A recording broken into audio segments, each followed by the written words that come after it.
My girlfriend insisted we split every bill exactly 50-50 despite making triple my salary. What I found in her bank statements changed everything.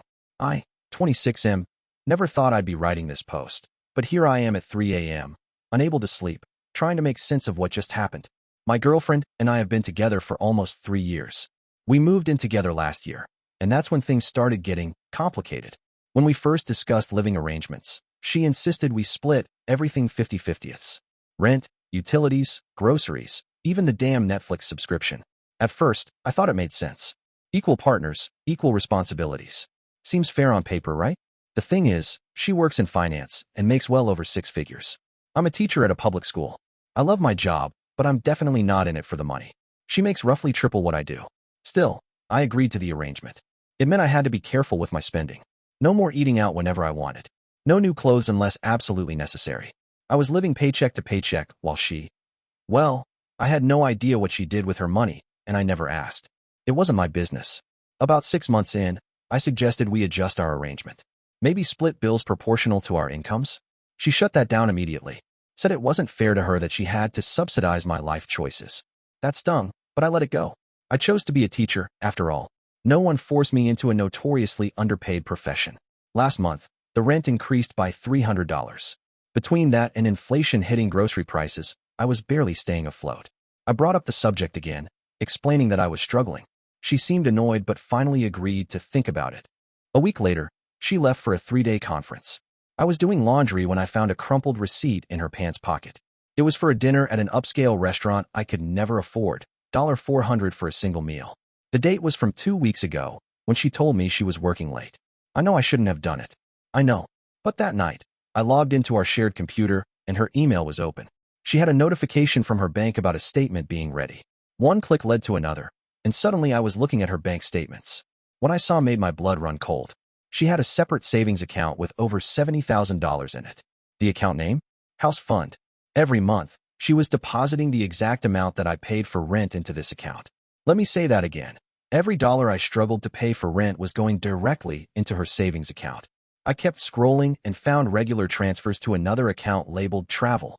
Thousands of dollars, while I was eating ramen for dinner 3 nights a week to make ends meet. There were also numerous restaurant charges, shopping sprees at high-end stores, and, this is what really got me, a recurring payment to a dating app. A premium subscription. I felt sick to my stomach. My hands were shaking as I closed the laptop. I spent the next 2 days in a daze, trying to figure out what to do. Confront her? Break up immediately? Pretend I never saw anything? When she returned, I couldn't hold it in. As soon as she walked through the door, I asked her about the house fund. Her face went through a series of expressions: surprise, anger, then something like embarrassment. Then she got defensive. You went through my private financial information? That's a violation of trust. I couldn't believe she was turning this around on me. And what exactly would you call taking my rent money and secretly saving it for yourself? She tried to justify it. Said she was being smart with our money. Said the house would eventually benefit both of us. When I pointed out she never once mentioned this plan to me, she said she wanted it to be a surprise. Right, a surprise. When I brought up the dating app, she really lost it. Started throwing around accusations, saying I was controlling and insecure. Said the app was just for networking, and I was being paranoid. We fought for hours. Eventually, the truth came out. She admitted she'd been saving for a house, but just for herself. She wasn't sure if our relationship was endgame, so she was preparing for her future either way. The 50-50 split wasn't about fairness. It was about maximizing how much she could save while I covered my share. As for the dating app, she claimed she only used it when we were on breaks. We've never been on a break. I packed a bag that night and went to stay with a friend. That was 3 days ago. My phone has been blowing up with texts from her, alternating between apologies and accusations. She's saying I'm overreacting, that everyone plans for their financial future, that I'm being dramatic. Maybe I am overreacting. Maybe this is normal behavior and I'm naive. But it doesn't feel right. Not the secret saving, not the dating app, and definitely not watching me struggle financially while she enjoyed a lifestyle I couldn't access. I don't know what to do now. Part of me wants to give her a chance to explain further, to see if there's anything worth salvaging. Another part knows this is a fundamental breach of trust that we can't come back from. So here I am, asking strangers on the internet, am I crazy for feeling betrayed? Is this just how relationships work when there's a significant income gap? Should I try to work it out? Or is this the universe telling me to walk away? Update, 24 hours later. I wasn't expecting this post to blow up like it did. Thank you all for your comments and support. It's been overwhelming but helpful to get so many perspectives. A lot has happened in the last 24 hours. After reading your responses, I realized I needed complete clarity before making any decisions. I agreed to meet her at a coffee shop to talk. I arrived early and laid out exactly what I wanted to discuss: the secret savings, the dating app, and the fundamental dishonesty that had been happening. When she arrived, she immediately tried to steer the conversation toward my invasion of privacy, but I stood firm. I need answers, I said. Real ones this time. She finally dropped the defensiveness. The house fund was indeed just for her. She'd been planning to buy a place in the next year or two, with or without me. If we were still together, she would consider letting me move in, but I would pay rent to her instead of our current landlord. Her reasoning? It's just smart business. As for the dating app, she admitted she'd been casually browsing for months. Nothing physical had happened, allegedly, but she'd been messaging several people. She said she was keeping her options open because she wasn't sure if our lifestyles were compatible long-term. Her exact words: "You're a teacher. You're never going to be able to live the kind of life I want." She'd been planning an exit strategy while simultaneously ensuring she extracted maximum financial benefit from our relationship. All those times I was stressing about money, skipping lunches to make rent, saying no to outings with friends, she was watching me struggle while building her escape fund with my money. I asked if she ever actually loved me, or if I was just a convenient way to save on rent while she prepared for her real life.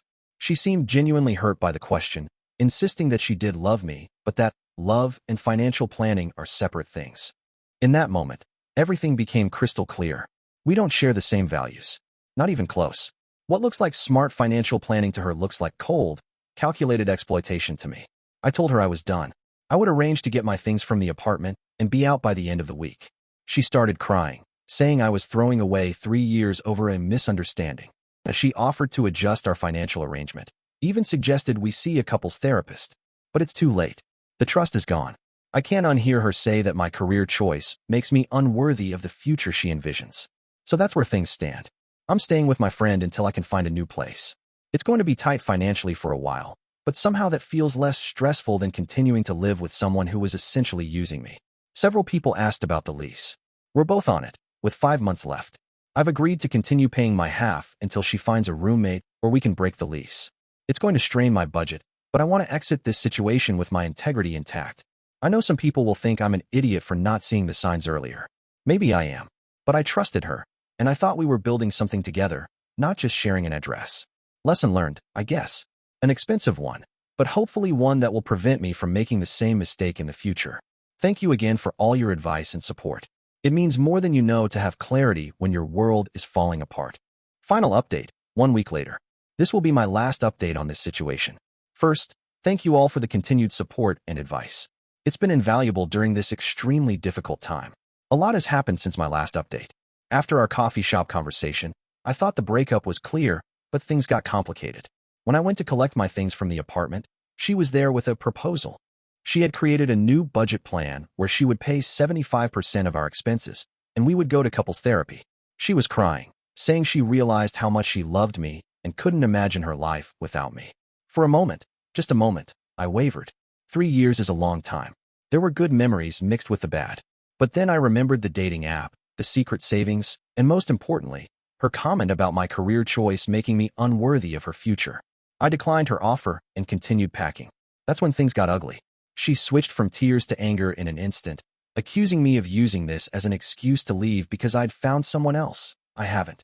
She threatened to make the lease situation difficult, to tell our mutual friends I was financially irresponsible, even to contact my school's administration with vague concerns.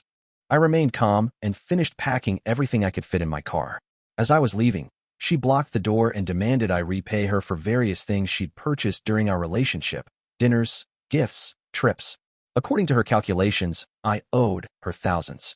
I told her I'd consider it if she repaid me every dollar of my rent that went into her house fund. That ended that conversation. The next day, I received a more troubling message. She claimed she'd loaned me money last year. She hadn't, and would take legal action if I didn't repay it. I've since blocked her number and created a folder documenting all our interactions, just in case. As for the living situation, a stroke of luck. A colleague at my school was looking for a roommate after his unexpectedly moved out. The rent is actually less than what I was paying for my half at the old place, and it's closer to school. I moved in yesterday. Regarding the old lease, I spoke directly with the landlord, explained the situation, not all details, just that we had broken up, and asked about options. To my surprise, he was understanding. My ex makes more than enough to qualify for the apartment on her own, so he agreed to remove me from the lease if she approved. I'm waiting to hear if she'll agree to this arrangement. Financially, I'm still recovering, but it's remarkable how much less stressful life is even with limited funds. I'm not constantly justifying every purchase or feeling guilty about buying lunch. I've also started looking into additional certifications that could increase my teaching salary. The hardest part has been dealing with mutual friends. Some have taken sides, others are trying to stay neutral. I've been honest, but not vindictive when asked what happened. Simply, we had very different ideas about finances and honesty in a relationship. A few people have suggested I should have tried harder to work things out, that relationships always involve compromise. Maybe they're right, but I keep coming back to one truth. A partnership can survive many challenges, but not calculated deceit. I've learned so much from this experience. About finances in relationships, about setting boundaries, about trusting my instincts. But most importantly, I've learned that love without respect and honesty isn't really love at all. So that's it. I'm single, in a new place, starting fresh. It hurts, but it's a clean pain. The kind that heals, not the slow poison of staying in a relationship built on lies.